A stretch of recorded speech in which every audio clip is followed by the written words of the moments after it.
The entertainment industry has been hit hard by COVID-19, but also the economic slowdown is hitting the industry. We saw the news about Warner Brothers and HBO Max. We're going to talk about all of that. We're going to invite into the stream right now Yahoo Finance entertainment correspondent Ali Canal, but also want to bring in the SAG-AFTRA president, Gabrielle Carteris. And let me geek out here real quick, because in the 1990s, Wednesdays and Thursday nights, I was working at a Fox newsroom in Indianapolis. We used to watch 90210 all the time. So it's a pleasure to have you here. And thank you for helping us get through the evening years ago. Well, thank you I so want to much. ask you right now, though. Yeah. I apologize for my little geek moment there. No, I thank you so much. Really, I appreciate being here. And it was a fun time, so I'm glad the reason I say that is, being an actor is a difficult road. And this issue that, before we get into COVID-19, we just got the news today about, the Directors Actors Guild is responding to the news that one of the movie making, entertainment making companies is going to go direct to stream. And what people, I think, fail to realize is that a lot of actors, not just the stars, but the people whose bread and butter is dependent upon residuals that get when these TV shows get played, are being threatened. Is there anything you want to say about that? Yeah, well, it's the theatrical releases that are being threatened, and it's not just the DGA speaking out; it's the entire industry. It was something that the lack of transparency that occurred has been shocking. And so right now we're in the midst of actually investigating what does it mean to our members specifically, but this affects the entire industry, absolutely. So for us, we know that the way we want to make sure that the pay structure in which our members are compensated, it continues. We don't want this switch that's occurred to interfere with, the way our members earn their living. So we're really investigating it now. And if you actually call me up in a couple of weeks, I might be able to have a little more insight on it. But everybody in the industry, we all heard at the same time, and it was not something that we heard from them directly. So we're dealing with that and trying to investigate what it means. Hi, Gabrielle. It's Ali Canal here. Good to talk to you again. Good to talk to you. So I want to get, what's the temperature check like when it comes to these actors? Because besides the restaurant business, Hollywood has been especially hard hit by COVID-19. All of these changes are happening very rapidly. So what's on the mind of these actors? Are they excited about this new normal? Are they upset that potentially the traditional way of doing things in Hollywood is dying? What is that temperature check?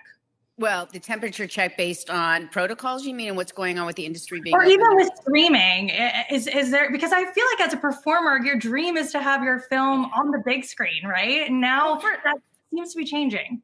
It's been changing for a while, right? So streaming it's the thing. We actually dealt with streaming. I'm so proud. We knew that there were major shifts occurring. Nobody knew the pandemic was going to happen. We did a major negotiation with incredible increases in streaming for our members in terms of residuals that was just mentioned. So that's really, between 45% increase in residuals. So that was really important regarding streaming. But when you're talking about film going directly to TV without the back end that might be attached to it or whatever, those are the things that we have to look at. Streaming, look, we're excited because we actually captured it in our rates for our contract, but we all saw streaming being the thing, and the pandemic has shot us all into a streaming universe. So what was gradually developing now has become the norm. And I think that will never go back. So people clearly with streaming, there's been more work available because productions are bundling some of their work. And it's been a very exciting time for actors. But the unknown is, always something that we're trying to stay in front of. It's a good time, and we'll see what goes on with it. But we're prepared for that.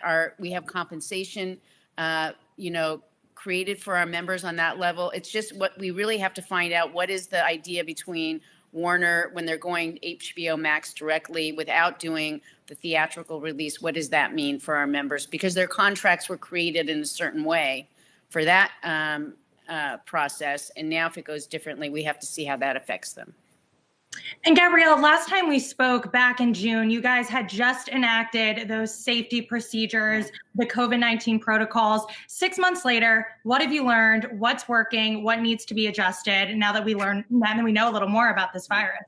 Well, we're adjusting all the time. And the virus, what we're learning is how much we don't know and how much we do. What we've seen, the protocols have been great for us in terms of opening up the business. That was the idea for us, was to be able to open up the business to make it as safe as possible if people decided to go back to work. And we're seeing that, which was a study just came out today out of New York, showing that less than 0.02% or 0.2% of any kind of infection is really occurring on sets due to the protocols. So I know that there's a really good thing occurring in terms of hopefully being able to keep the business open for our members. But you're right, our members were the hardest hit. And anybody in the performance universe, we were the first to be shut down, and now we're hoping we're going to be able to stay open. But we have to see how it goes. We're really saying to our members, look, we've created protocols to make the safest way back, but you have to be comfortable. If you're not comfortable, then please don't go and seek out work right now. We are not here to push it, but we want to make it available to those people who want to work,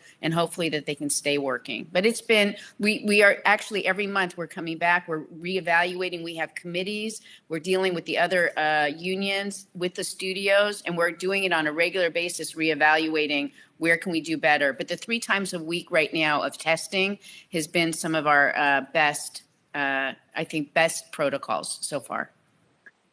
Gabrielle Carteris is the president of SAG-AFTRA. Thank you very much for joining us today. We wish you all the best and look forward to you coming back in a couple of weeks. We'll be right back.